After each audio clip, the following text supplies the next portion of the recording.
bait of the day, a vintage creek chub darter. We're going to talk about this today. You ready to run and guns? Time for blast off. Let's go.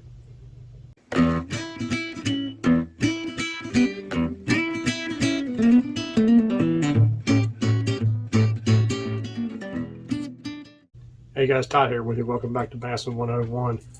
Creek chub darter. This is a classic. Does it get fished a lot anymore?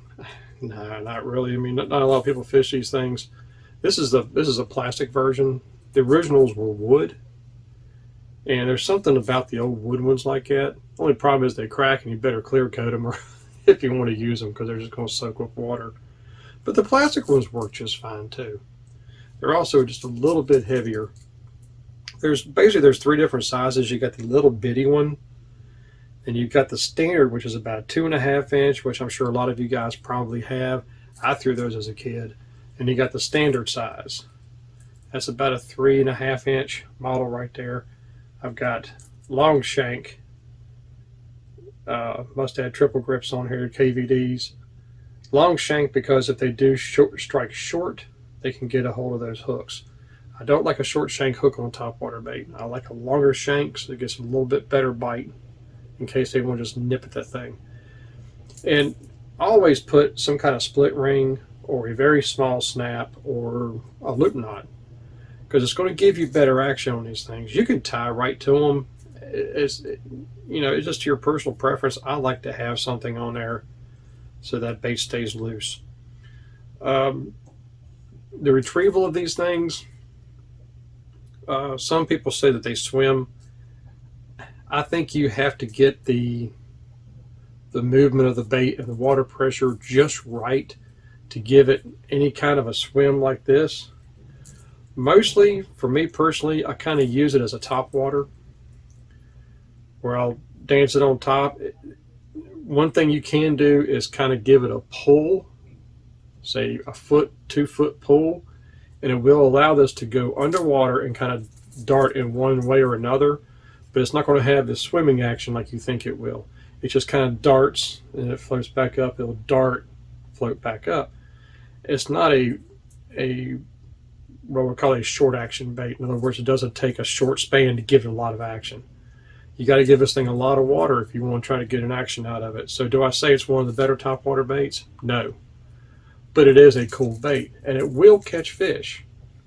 And if you're the kind of guy that likes to throw antique stuff, these are definitely a way to go as far as topwater. I mean, I like throwing them. You know, I've caught a few bass off these things over the years. I mean, it's not one of my top producers, of course not. There's other baits I prefer to throw, but I do like throwing a darter because it's different. The bass don't see it anymore. So I just think that's just kind of cool. And of course, I've always liked the silver floater pattern. That's just a natural shad pattern that I just think is really cool. But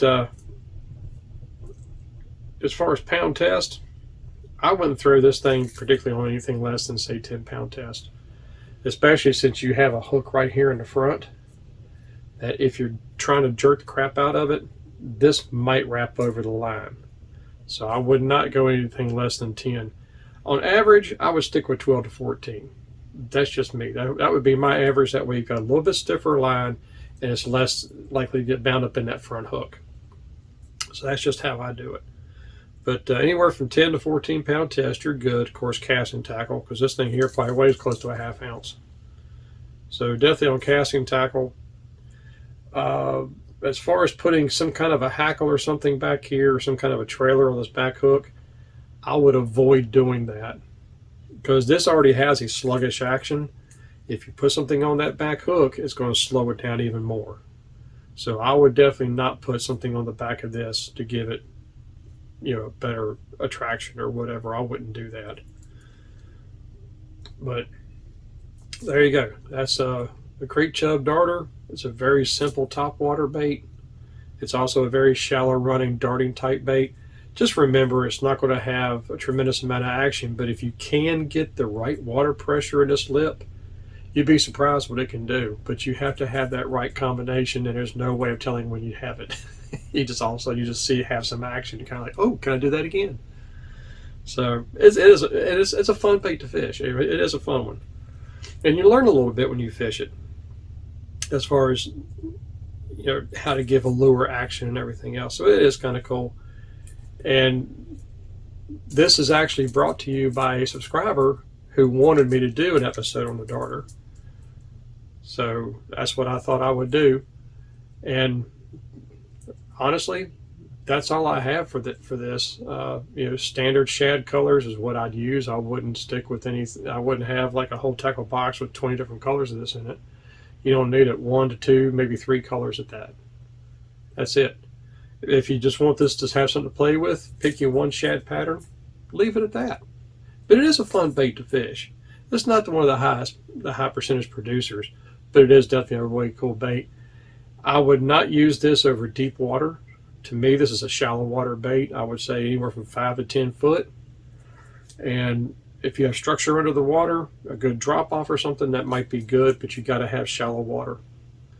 This is good around cover. I would not throw it deep into cover, such as grass or brush piles, because it will get hung up.